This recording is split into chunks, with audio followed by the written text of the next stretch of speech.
বন্ধুরা, আমার চ্যানেলে তোমাদের স্বাগত জানাই। আজ আমরা দুই টুনি পাখির গল্প শুনবো। এক ছিল বয়স্ক টুনি পাখি আর এক ছিল তারই মেয়ে। তারা একদিন শহরে বেড়াতে যায়। বয়স্ক টুনি পাখিটি হেঁটে হেঁটে যায়, হেঁটে আর যেতে পারে না, খুব আস্তে আস্তে হাঁটে। তখন তার মেয়ে বলে, মা, তুমি তো যেতেই পারছো না, আমাকে দেখো, আমি কত উড়ে উড়ে চলে যাচ্ছি।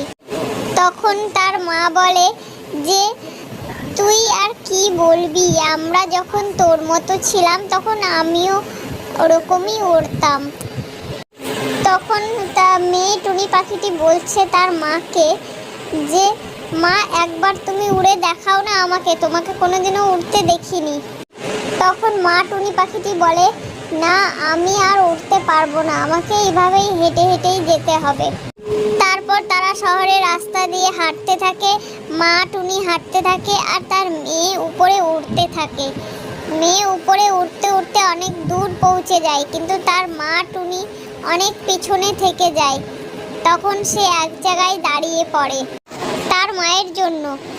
তো বন্ধুরা, গল্পটি ভালো লাগলে গল্পে লাইক, শেয়ার, কমেন্ট করে দিও আর চ্যানেল সাবস্ক্রাইব করে দিও।